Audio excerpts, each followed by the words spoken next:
सुप्रभात विद्यार्थियों, मैं योगेंद्र सिंह सांकला, सहायक आचार्य हिंदी, गवर्नमेंट बांगड़ कॉलेज पाली। विद्यार्थियों, आज हम सूरदास द्वारा जो पद्य हैं उन पद्यों का व्याख्यात्मक अध्ययन करेंगे। यदि हम सूरदास के संबंध में बात करें तो सूरदास भक्ति काल और भक्ति काल के अंतर्गत जो सगुण काव्य धारा प्रवाहित हुई, उस सगुण भक्ति काव्य धारा के कृष्ण भक्त कवियों के अंतर्गत माने जाते हैं।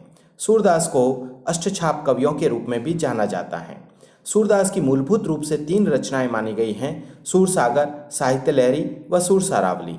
यदि हम इसके अंतर्गत बात करें तो भ्रमर गीत का जो प्रसंग है वह बहुत ही अनोखा एवं विदग्धतापूर्ण एक प्रभावशाली अनुभव को करवाने वाला है। इसके अंतर्गत हम यदि बात करें तो कहते हैं कि जब भगवान श्री कृष्ण गोकुल छोड़ करके मथुरा में निवास करने लग जाते हैं तो गोपियाँ बहुत ही अधिक विरह में व्यथित हो जाती हैं और विदग्ध हो जाती हैं। तब उस समय भगवान श्री कृष्ण के मित्र उद्धव जी, जो कि निर्गुण के उपासक हैं, उन्हें अपने निर्गुण ज्ञान पर बहुत ही अधिक अभिमान रहता है।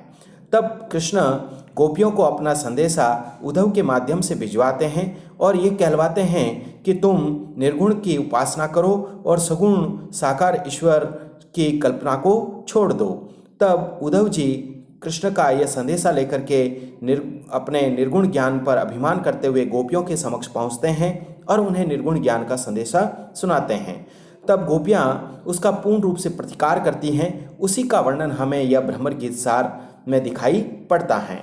यदि हम भ्रमर गीत सार का विश्लेषणात्मक अध्ययन करें तो हमारे सामने सबसे पहला जो पद्य है वह ये इस प्रकार है: आयो घोष बड़ो व्यापारी, लादी खेप गुण ज्ञान जोग की, ब्रज में आय उतारी, फाटक देकर हाटक मांगत, भौरे निपट सुधारी, धुर ही ते खोटो खायो हैं, लय फिरत सिर भारी, इनके कहे कौन डहकावे, ऐसी कौन अनजानी, अपनो दूध छाड़ी को पीवे, खार कूप को पानी, ऊदो जाहू सवार यहाँ ते, बेगी घरू जनी लावो, मुँह मांग्यो पहो सूरज, प्रभु साहुनी आनी दिखावो।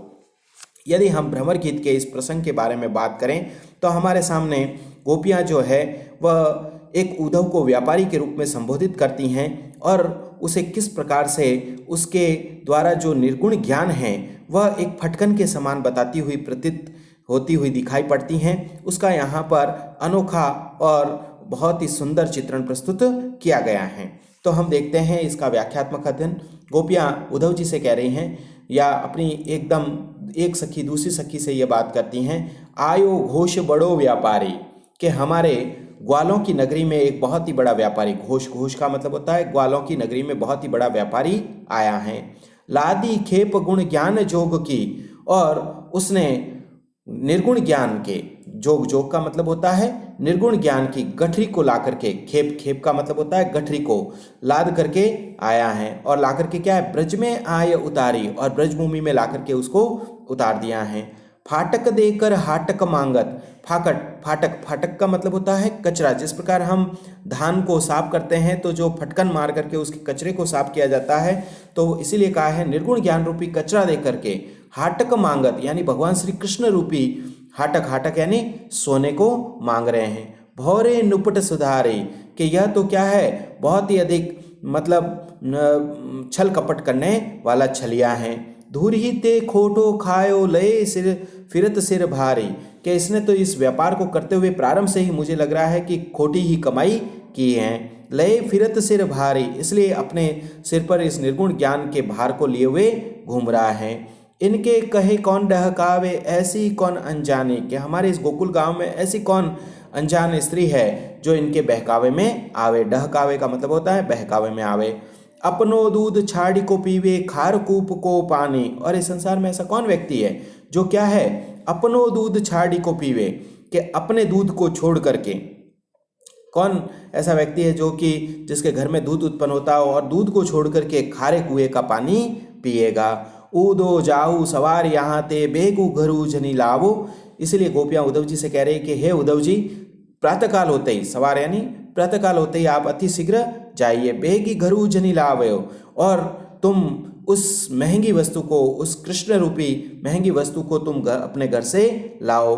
मुंह मांग्यो पयो सूरज प्रभु साहुनी आनी दिखाओ। सूरज यानी सूरदास कहते हैं कि गोपियाँ उद्धव जी से कहने लगी, हे उद्धव जी, फिर हम आपको आपका मुंह मांगा पैसा देंगे। मुंह मांग्यो पयो सूरज प्रभु साहुनी आनी दिखाओ, कि तुम भगवान श्री कृष्ण के सुंदर रूप को ला करके हमें दिखाओ।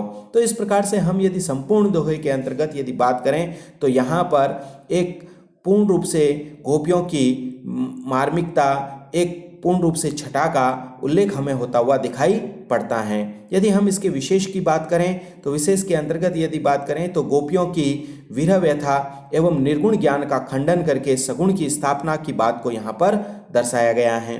दूसरी बात यदि हम देखें तो यहाँ पर अंत्यानुप्रास अलंकार का प्रयोग किया गया है। अनुप्रास अलंकार की छटा स्थान स्थान पर देखने को मिलती हैं। प्रश्नात्मक शैली का प्रयोग किया गया है। गेय तत्व की प्रधानता है। माधुर्य गुण की पूर्ण रूप से प्रधानता हमें दिखाई देती हैं। उसके साथ साथ श्रृंगार रस की भी प्रधानता हमें देखने को मिलती हैं और वियोग श्रृंगार रस की प्रधानता पूर्ण रूप से दिखाई पड़ती है। वहीं हम ये देखते हैं कि गोपियों की चपलता और चंचलता का भी अत्यंत ही सुंदर एवं मार्मिक वर्णन हमें इस पद के अंतर्गत देखने को मिलता है। और यदि हम बात करें तो यहाँ पर जो उद्धव जी की जो भाषा सूरदास ने जो भाषा का प्रयोग किया है वह ब्रज भाषा का प्रयोग किया है, जो कि सामान्य उस समय के बोलचाल की जो भाषा थी उस भाषा को उन्होंने अपने इस काव्य के अंतर्गत अपनाया है। और उसके साथ साथ यदि हम बात करें तो अनुप्रास अलंकार की छटा हमें स्थान स्थान पर देखने को मिलती हैं और रूपक अलंकार का भी प्रयोग किया, जैसे फाटक देकर हाटक मांगत, यहाँ पर रूपक अलंकार का भी प्रयोग होता हुआ दिखाई देता है। तो विद्यार्थियों, आज हमने इस वीडियो के माध्यम से जो है वह गोपियों की इस विरह व्यथा का अत्यंत ही मार्मिक एवं विदग्धतापूर्ण चित्रण को पढ़ा है। हम अगले वीडियो में इसी क्रम को आगे रखते हुए अगले दोहे के अंतर्गत पढ़ेंगे। धन्यवाद विद्यार्थियों।